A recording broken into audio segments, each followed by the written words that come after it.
I'm very happy that today in Cinema Confidential we have a very special guest, Brandon Schram from Be Motivated. Actually, you are Be Motivated.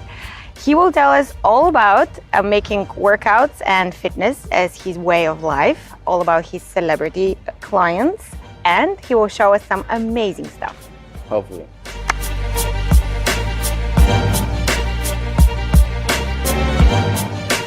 Tell me, how did it all start for you in terms of fitness, in terms of developing it as a career and way of life? So for me, do we want to go all the way back, or do we want to get just to the start of the career? Well, the short version of all the way back. Short version of all the way back. So I lived about an hour away from here, north of Los Angeles, and it's like a valley town. There's not much there. There's not much to do but get in trouble. You know what I mean? So I was really just wrong crowd. I knew I wanted to get out of there. I knew I wanted to get away from there. A lot of my friends didn't. A lot never actually get out of there. They end up living in a life of contention, which is was my biggest fear. So I made a decision to separate myself from really almost everybody and everything. I wasn't doing anything good with my friends. I really didn't have any good influences around me, and not to say that I was a good influence on anybody else at that time either. So I separated myself from it. Got away from it. I came down here to go to school in Northridge, and that's when I really started working out.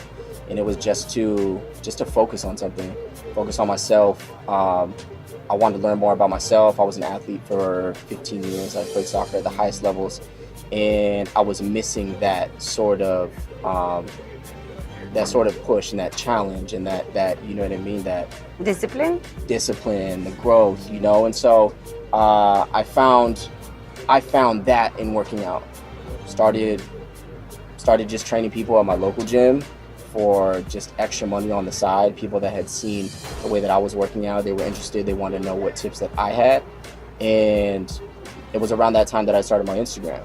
Mm-hmm. And so from there, I was posting videos, instructional workout videos, different ways to use equipment that people might not think of, because my problem in the gym was it gets very crowded. And there's a lot of different pieces of equipment that you can use to get the things done that you want to do. Maybe you just haven't thought of it yet, And so I wanted to be that outlet for people, an educational outlet for people, and also kind of entertaining. I have a video, maybe you had seen, it's me doing push-ups on tables. Yeah. So that video, just recently, was featured in People Are Awesome. So People Are Awesome is a Facebook page, huge Facebook page, millions of followers. And I was the first video in a compilation of different videos of just people doing amazing things, right? Yeah, I've seen a lot of their videos, and they're impressive. And so that video now is the highest viewed video ever in all of Facebook, 580 million views. And so it's things like that, right? So now that I've accomplished that, I've been in the highest viewed video ever on Facebook. What am I gonna do that's harder than that? You know what I mean? Now it's okay, back to the drawing board. But that's your profession and you're an athlete. Aren't you worried that you might get injured? Because I think that's the biggest nightmare. Yeah, every time. It's And do you sometimes get injured? If I had some wood to knock on, no, but so it's usually luckily, the head. Yeah, exactly. Luckily, no. I've never had minor injuries, you know what I mean? I hurt my wrist on push-ups, I tried a backflip. I'd done I had not ever done a backflip before in my life before I did one in a video. And it was, I was crazy. At that point I was losing sunlight. And so that's really what was my motivating factor, is okay, my sun's about to be gone. And you know how important sun is in a video, right? Or just light in general. So I'm my sun's about to be gone. I need to do this backflip, and I did it. I watched the YouTube. I was at a school. There was a tire. It was just like this. There was a tire on the ground, and I watched a YouTube video real quick of how a guy did it. And I was like, okay, I'm gonna do it, and I did it. And that was my first time I had ever done it. Oh my God, that's amazing. Yeah. So it's athletically, I think it's a confidence thing, because even a lot of people. There's a lot of things that a lot of people can do that I think they just think that they can't do them, athletically, stunt-wise, things like that. I'm sure you could do a backflip if you really try. We're gonna find out. Really? Yeah. Okay. Yeah, let's find out. I would love to do a backflip.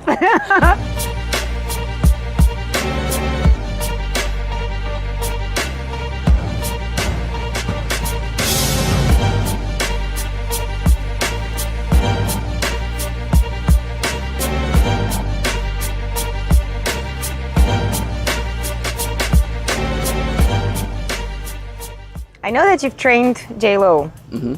How was that experience? Tell me more about her. What did you do as exercises with her? Yeah, so that was awesome, and it was really interesting. Is that she was my first like celebrity ever.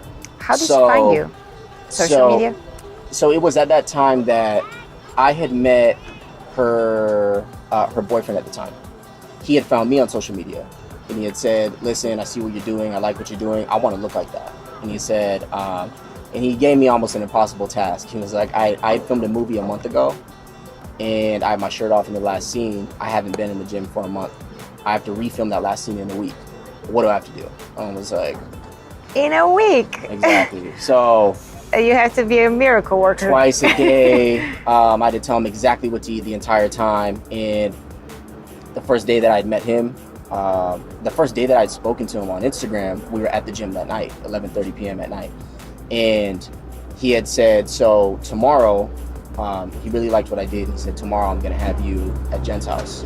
You'll be with Jen. And I was like, you know what I mean? Because we're talking about one of the biggest celebrities in the world. It's like, whoa. And so that was the only time ever that I've actually been nervous to meet a client, because also that was like my first one ever, and she's doesn't really get much bigger than her, you know? So, and I'm at her house, in her home. I'm not like in a random gym or something like that. So it was interesting, but it was awesome. I mean, she's very, very, very down to earth. I feel like we had a great vibe. We have a lot in common. I think like upbringings, just what we're into, styles, this, that, even the way that we talk is very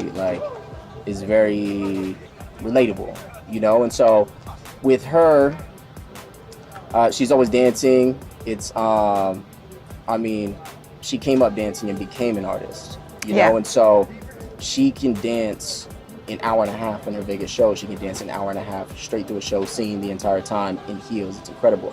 And so for us, we didn't focus too much on like heavy weights or anything like that. It was a lot of body weight stuff that we did. It was just like endurance hit training to make sure that we're burning fat. We're still building lean muscle, but at the same time, we are building that endurance and that stamina to make sure that she can go, she can sing, she can work, and that she's not completely tired by the end of the show, because tomorrow she has another one.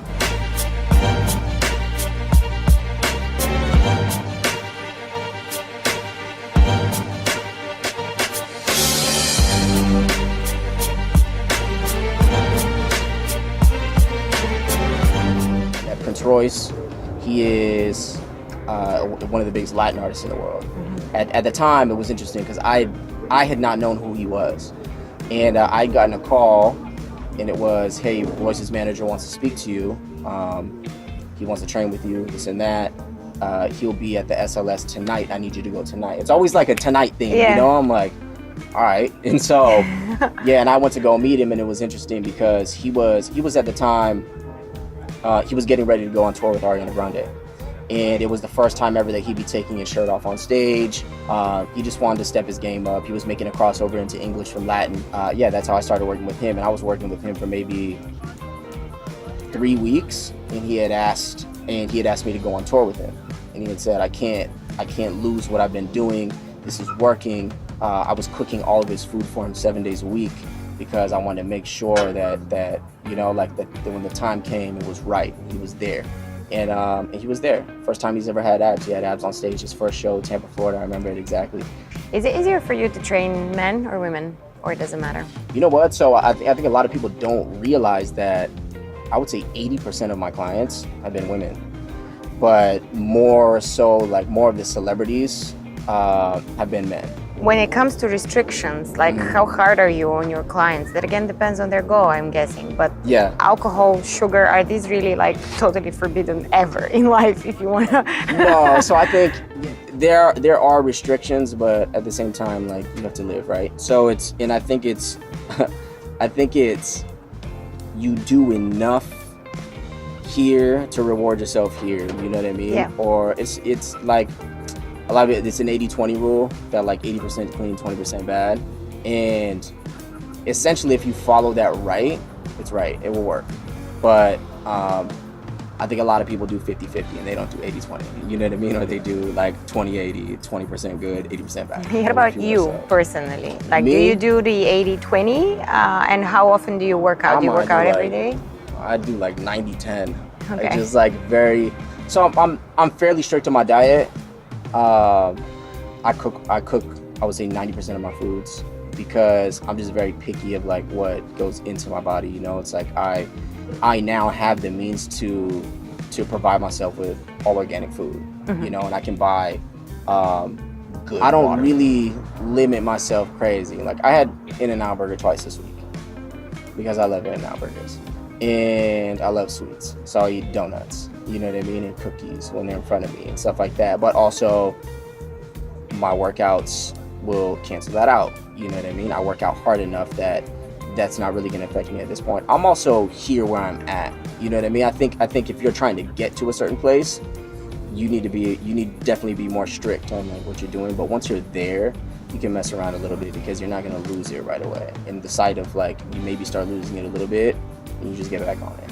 How important is it in life to have the person that shares your life, basically your life partner, to have the same like routine to work for me? For you?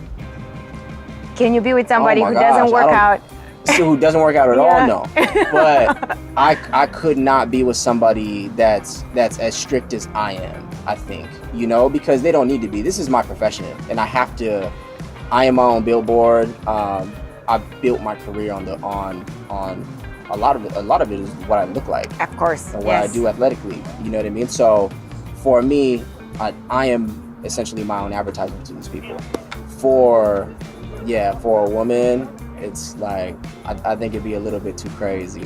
Clearly, like she can't be eating like cheeseburgers and pizza every day because And not working out at all. Exactly, like no way. But at least like somebody that's active. I don't care to have a woman that's like crazy in shape or crazy ripped or anything like that. Your tattoos have special meaning. Because I see they're kind of religious. Yeah, so it's funny because I'd grown up Christian. I went to my parents put me in a private school in elementary school, and they do like Bible studies and stuff like that. But more so this was for my grandmother. So the first one I got is actually this, and this is the Dutch soccer crest. Mm-hmm. So for the team Netherlands, and it was good. I was gonna dedicate my arm to just things that I had interest in, and this was my connection to my family in Holland. We had gotten news that my grandma was diagnosed with Alzheimer's, and we slowly, you can start seeing, you know what I mean, she starts forgetting things, this and that. Luckily, it wasn't crazy. It was not like a crazy dementia type of thing, but it was, she just can't remember certain things, you know what I mean? Her body is healthy, but her mind starts fading a little bit. And I wanted to do something dedicated to her. So these were all things for my grandmother at that time, something for her to like appreciate and remember her by, my connection with her, this and that. So I ended up dedicating all this to my grandma, and I have a video actually. It's actually really funny. I was up there. We had gotten up there one night. She's laying in bed, and she's looking at my arm, and she's like, "What is this?"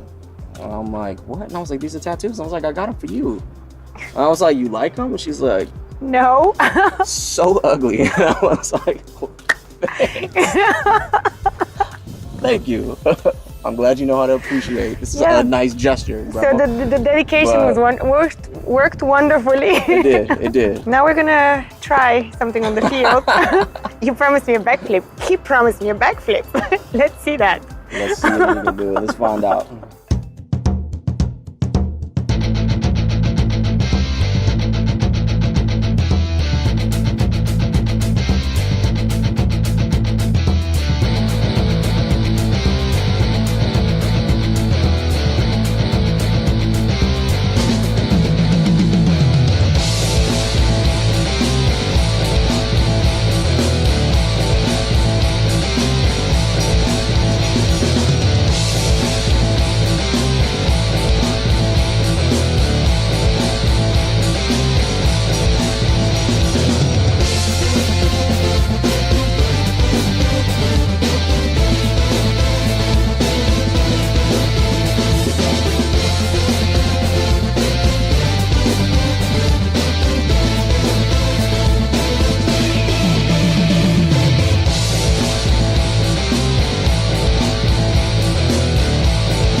special guest, Brandon I was going to say it wrong. Don't do that. Okay. You say it so I could repeat it. Schram. Schram. Yeah, you were right. I was right. You confused me I'm with the the one that messed you up. Americans. Yeah, my bad. You're American now. Okay. So I'm very happy that today we have a very special guest in Cinema Confidential, Brandon Schram. Schram? It's your fault. Schram! Like